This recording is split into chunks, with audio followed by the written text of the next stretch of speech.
Education शब्द की उत्पत्ति किस भाषा से हुई है? एजुकेशन शब्द किस भाषा के मूल शब्द से हुई है?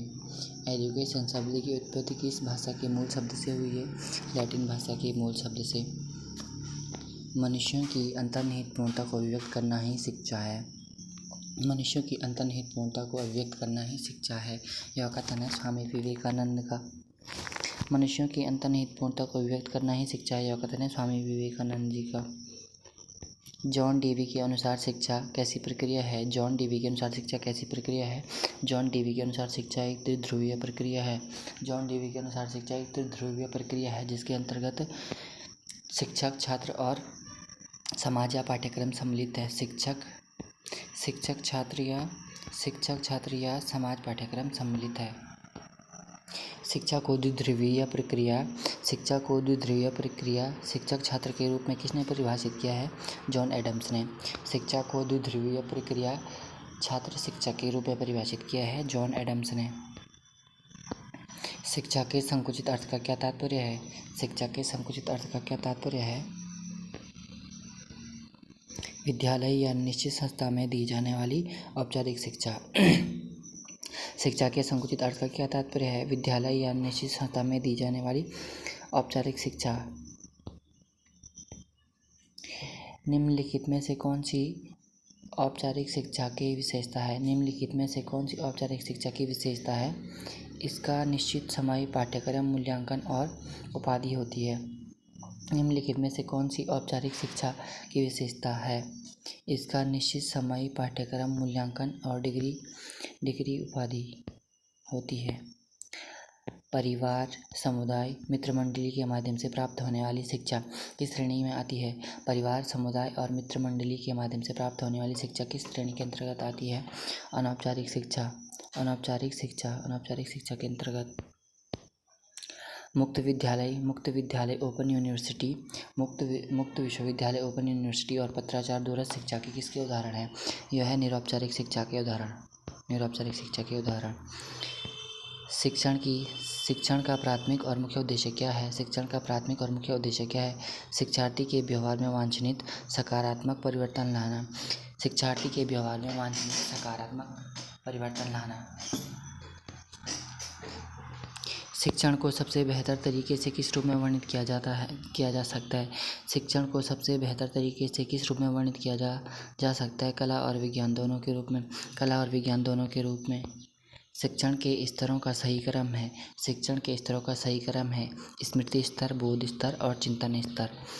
शिक्षण के स्तरों का सही क्रम है स्मृति, बोध और चिंतन स्तर।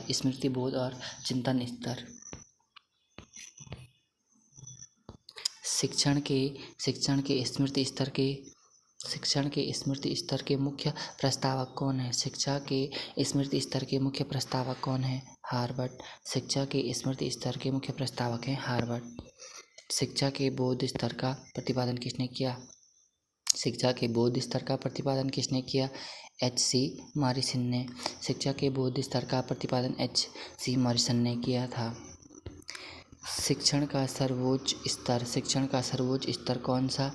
शिक्षण का सर्वोच्च स्तर कौन सा है जो समस्या समाधान और आलोचनात्मक सोच पर केंद्रित है? शिक्षण का सर्वोच्च स्तर कौन सा है जो समस्या समाधान और आलोचनात्मक सोच पर केंद्रित है? चिंतन स्तर। शिक्षण का कौन सा स्तर है जो समस्या समाधान और आलोचनात्मक सोच पर केंद्रित होता है? चिंतन स्तर। एक प्रभुत्ववादी शिक्षण रणनीति में शिक्षक अत्यधिक सक्रिय, केंद्र में तानाशाह की भूमिका में होता है। शिक्षक अत्यधिक सक्रिय और केंद्र में तानाशाह की भूमिका में होता है। लोकतांत्रिक शिक्षण रणनीति किस दर्शन पर आधारित है? लोकतांत्रिक शिक्षण रणनीति किस दर्शन पर आधारित है? प्रयोजनवाद पर। लोकतांत्रिक शिक्षण रणनीति किस दर्शन पर आधारित है? प्रयोजनवाद पर। शिक्षण की विश्लेषणात्मक अवधारणा के अनुसार शिक्षण एक शिक्षक, शिक्षार्थी और विषय वस्तु के बीच अंतःक्रिया की प्रक्रिया है। शिक्षण की विश्लेषणात्मक अवधारणा के अनुसार शिक्षण एक शिक्षक, शिक्षार्थी और विषय वस्तु के बीच अंतःक्रिया की प्रक्रिया है। शिक्षण में हस्तक्षेप रहित दृष्टिकोण का क्या अर्थ है? शिक्षण में हस्तक्षेप रहित दृष्टिकोण का क्या अर्थ है? शिक्षार्थी को बिना किसी बाधा के रूप में तलाश करने की पूरी आज़ादी। शिक्षण में हस्तक्षेप रहित दृष्टिकोण का क्या अर्थ है? शिक्षार्थी को बिना किसी बाधा के स्वतंत्र रूप से तलाश करने की पूरी आज़ादी। महात्मा गांधी के शिक्षा दर्शन को किस नाम से जाना जाता है? महात्मा गांधी के शिक्षा दर्शन को किस नाम से जाना जाता है? वृद्धा शिक्षा, बुनियादी शिक्षा और नई तालीम। वृद्धा शिक्षा, बुनियादी शिक्षा और नई तालीम। शिक्षण की किंडरगार्टन पद्धति की शुरुआत किसने की? शिक्षण की किंडरगार्टन पद्धति की शुरुआत किसने की थी? फ्रेडरिक फेरेबोल। शिक्षण की किंडरगार्टन पद्धति की शुरुआत किसने की थी? फ्रेडरिक फॉरवेल ने की थी। जर्मन शिक्षा शास्त्री फॉरवेल ने किंडरगार्टन बच्चों का बगीचा की अवधारणा दी, जिसमें खेल, गीतों और उपहारों के माध्यम से सीखने पर बल दिया गया। अब है एक इम्पोर्टेंट टॉपिक, शिक्षा के कार्य। शिक्षा का सबसे प्रमुख व्यक्तिगत कार्य क्या है? बालक का सर्वांगीण विकास, शारीरिक, मानसिक और आध्यात्मिक विकास करना। बालक का सर्वांगीण शारीरिक, मानसिक और आध्यात्मिक विकास करना। शिक्षा समाजीकरण के साधन के रूप में कैसे कार्य करती है? शिक्षा समाजीकरण के साधन के रूप में कैसे कार्य करती है?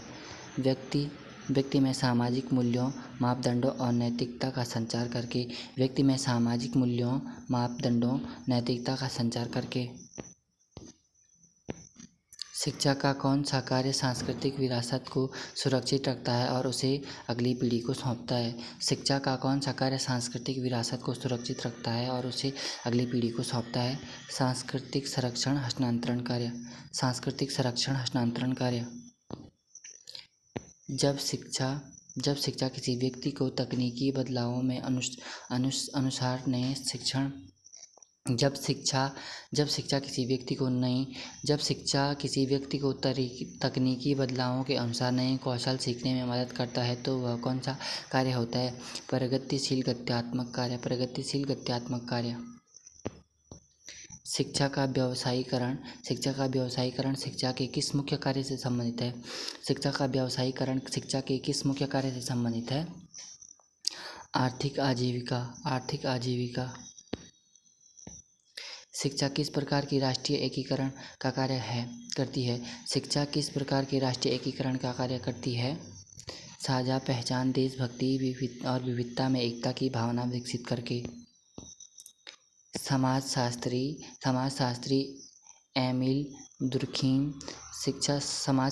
एमिल दुर्खीम के अनुसार शिक्षा का मुख्य कार्य क्या है?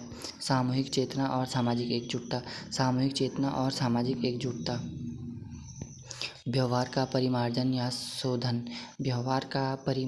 शोधन शिक्षा के किस कार्य के अंतर्गत आता है? व्यक्तिगत विकास का कार्य। व्यवहार का परिमार्जन या शोधन शिक्षा के किस कार्य के अंतर्गत आता है? व्यक्तिगत विकास का कार्य। भारत जैसे लोकतांत्रिक देश में शिक्षा का राजनीतिक कार्य क्या है? जागरूक, सचेत और जिम्मेदार मतदाताओं को नागरिकों का निर्माण करना। जागरूक, सचेत और जिम्मेदार नागरिकों का निर्माण करना। शिक्षा सामाजिक परिवर्तन के कारक के रूप में कब कार्य करती है? शिक्षा सामाजिक परिवर्तन के कारक के रूप में कब कार्य करती है? जब यह रूढ़िवाद, अंधविश्वासी, जातिवाद और लैंगिक भेदभाव को समाप्त करती है। अंधविश्वास, जातिवाद और लैंगिक भेदभाव को समाप्त करती है। कला, संगीत, सौंदर्य और साहित्य के प्रति रुचि व समझ विकसित करने वाला शिक्षा का कार्य कहलाता है सौंदर्यात्मक कार्य। कला, संगीत, सौंदर्य और साहित्य के प्रति रुचि व समझ विकसित करने वाला शिक्षा का कार्य क्या कहलाता है? सौंदर्यात्मक कार्य। मानव संसाधन विकास HRD मानव संसाधन विकास HRD शिक्षा का एक महत्वपूर्ण राष्ट्रीय कार्य क्यों माना जाता है? क्योंकि यह जनसंख्या को एक कुशल संपत्ति पूंजी में बदलता है। शिक्षा का कौन सा कार्य वैश्विक भाईचारा, सहिष्णुता और अंतर्राष्ट्रीय शांति को बढ़ावा देता है? अंतर्राष्ट्रीय वैश्विक कार्य जब शिक्षा किसी व्यक्ति को नए बदले हुए वातावरण में सफलतापूर्वक ढालना सिखाती है तो वह कौन सा कार्य होता है? अनुकूलन का कार्य। चरित्र निर्माण और नैतिक विकास पर किस भारतीय विचारक ने सबसे अधिक बल दिया था?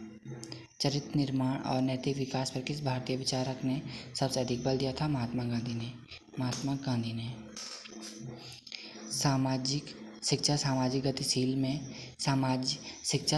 गतिशीलता में कैसे मदद करता है? शिक्षा सामाजिक गतिशीलता में कैसे मदद करती है? निम्न सामाजिक आर्थिक पृष्ठभूमि के लोगों को योग्यता के बल पर ऊपर उठाने के अवसर देता है। शिक्षा का बौद्धिक कार्य मुख्य रूप से किस पर केंद्रित है? तार्किक सोच, अमूर्त चिंतन और निर्णय क्षमता के विकास पर। शिक्षा का बौद्धिक विकास मुख्य रूप से किस पर केंद्रित है? तार्किक सोच, अमूर्त चिंतन और निर्णय क्षमता के विकास पर। सतत विकास के लिए शिक्षा किस कार्य को पूरा करती है? भविष्य की पीढ़ियों के लिए पर्यावरण को बचाते हुए वर्तमान आवश्यकताओं को पूरा करना। यूनेस्को को सौंपी गई डेलर्स कमीशन रिपोर्ट 1996 में शिक्षा के 4 स्तंभ बताए गए। निम्नलिखित में से कौन सा उसमें शामिल नहीं है? अंधाधुंध धन कमाने के लिए सीखना, ये वाला नहीं है। बाकी ज्ञान के लिए सीखना, कुछ करके सीखना, ये सब उसमें शामिल है। और होने के लिए सीखना, लर्निंग टू बी, ये भी है। संक्षेप में शिक्षा के अंतिम समग्र कार्यों को किस रूप में अभिव्यक्त किया जाता है? शिक्षा के अंतिम समग्र कार्यों को किस रूप में अभिव्यक्त किया जा सकता है? अज्ञानता से मुक्त और मानवीय क्षमताओं को पूर्ण प्रकटीकरण। संक्षेप में शिक्षा के अंतिम समग्र कार्यों को किस रूप में अभिव्यक्त किया जा सकता है? अज्ञानता से मुक्ति और मानवीय क्षमताओं को पूर्ण प्रकटीकरण।